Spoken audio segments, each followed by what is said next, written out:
When we think of power grid failures, we picture sudden, catastrophic transient faults, like a lightning strike instantly severing a primary high-voltage transmission line.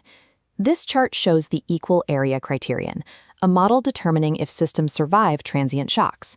On the power angle curve, kinetic energy absorbed during the accelerating period, area 1, must be completely offset by energy released in the decelerating period, area 2. If not, the generator loses synchronism. But a massive transmission line fault is rare. The actual daily reality of the electrical grid involves millions of continuous, minute load fluctuations occurring every single second. The ability of the grid to maintain synchronism under these inescapable minute variations is called small signal stability. Because these load variations are incredibly small, engineers rely on linearized system equations to predict how the network will respond to the constant friction of normal operations. Transient stability ensures the grid survives a singular, violent blow. Small signal stability ensures it survives the grueling, never-ending stress of keeping the lights on. When small signal instability occurs, it takes two primary forms, either a non-oscillatory, aperiodic drift in the rotor angle, or periodic oscillations that continuously grow in amplitude. The aperiodic drift happens when the system lacks sufficient synchronizing torque, which is the electrical force required to keep the rotor angles aligned with the rest of the grid. The growing periodic oscillations happen when the system lacks sufficient damping torque, the force needed to absorb and dissipate minor energy swings before they compound. This map shows the most vulnerable topology, two massive power clusters separated by a high impedance line. Local oscillations involve one plant swinging at a rapid 1 Hz. Inter-area modes involve these two regional clusters slowly pulsing out of phase between 0.2 and 0.5 Hz. These low-frequency inter-area oscillations act like a massive pendulum swinging between distant cities. If left unchecked, the swinging momentum will overload and sever the weak tie line, blacking out entire regions. To protect these weak interconnections, engineers intervene to artificially lower the transmission line's electrical impedance. This schematic illustrates the standard solution.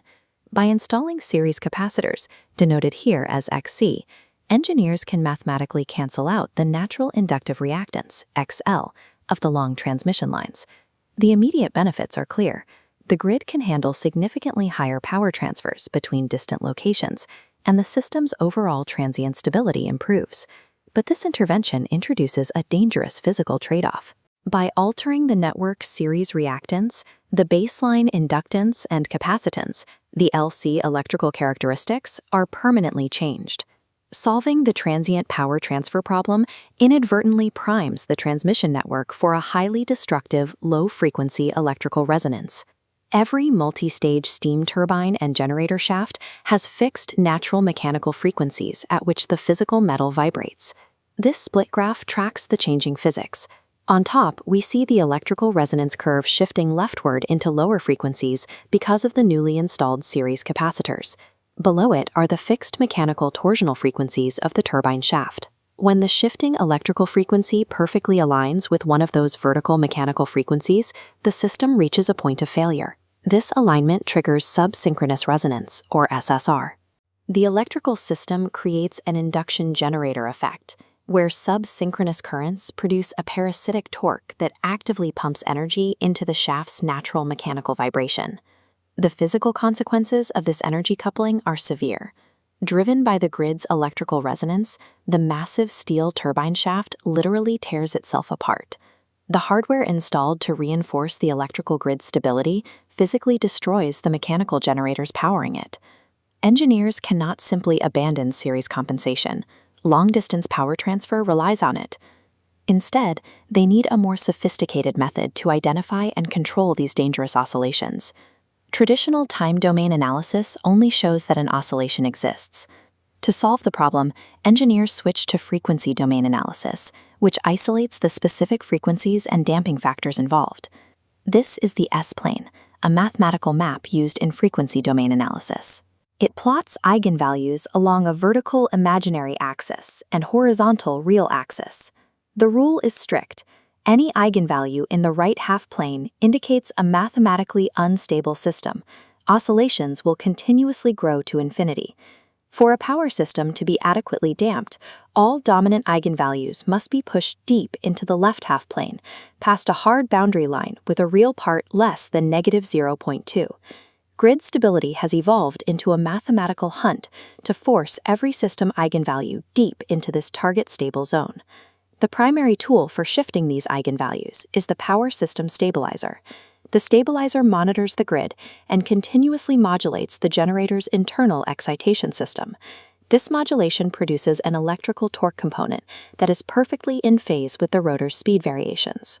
By injecting this perfectly timed electrical force, the stabilizer provides the critical damping torque the system lacks, effectively suffocating small signal oscillations before they can grow.